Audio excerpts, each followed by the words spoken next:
selline tuisk ja torm ja väga hea.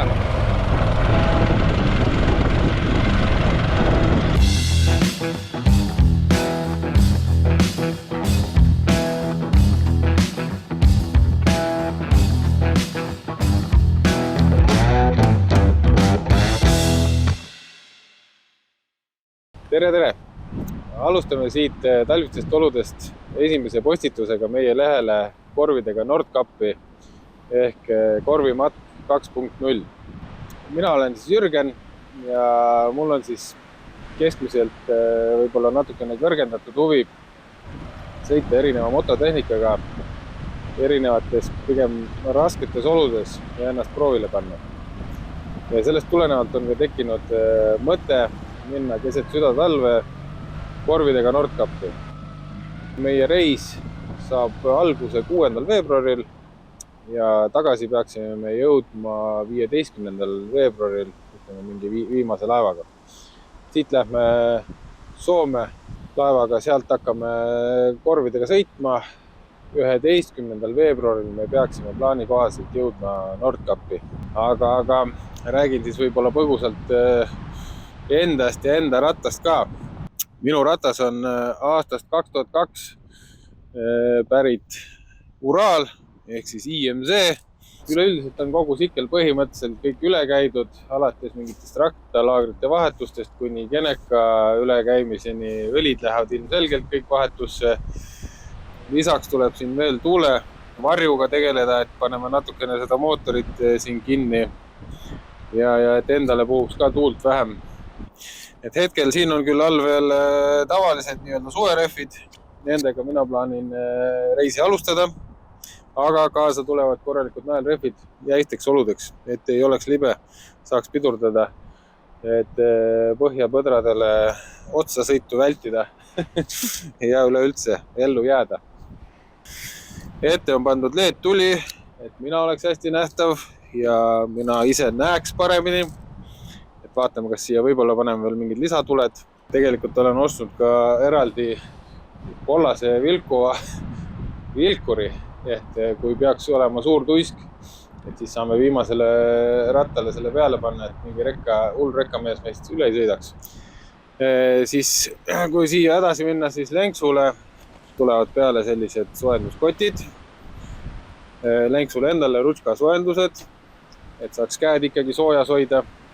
Siia ma olen teinud sellise sadulakatte, kuhu alla ma olen veel pannud sellise isolatsiooni ka, et ikka tagumik väga külmaks ei läheks, kui siin istub peal, et siis on hea, peaks see ka sooja hoidma. Hetkel on seal olnud kohati -45 kraadi, ma loodan, et meie reisi ajal nii külm ei saa olema. On ostetud korralikud mingid talvesaapad, elektrisoendusega sokid, saanikombe, siia alla on veel elektrisoendusega vest, korralikud kindad, korralik soepesu, erinevad maskid, elektrisoendusega visiiriga kiiver.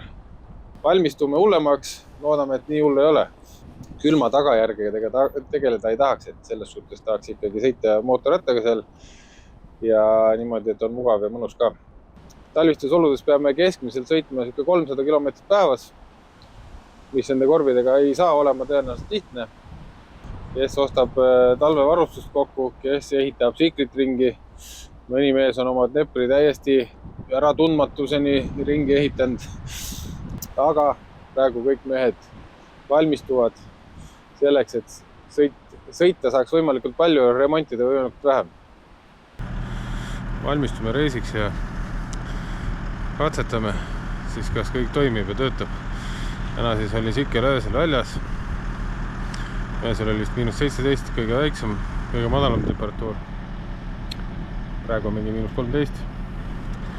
Vaatame siis, kas siis tööle läheb. Nii, sõida sisse.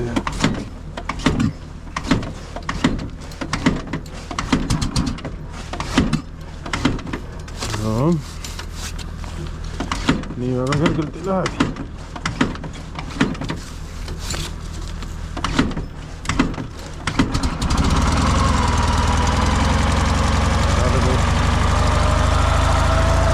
Palju gaasi.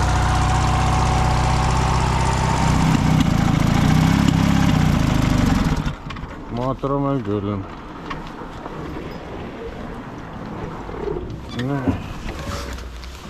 Paneme uuesti võima.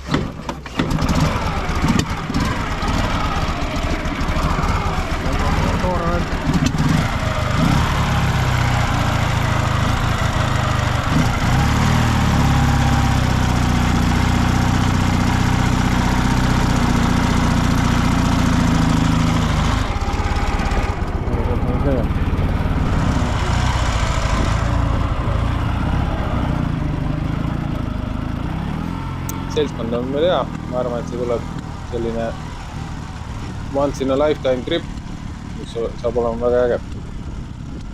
Aga seniks nägemist praegu ja jälgige meie lehte. Tõenäoliselt tuleb seal veel postitusi ettevalmistustest ja hiljem siis ka kogu reisi vältel hakkame sinna postitama pilte, võimalusel ka videoid, juhtumisi, et kindlasti saab see huvitav olema.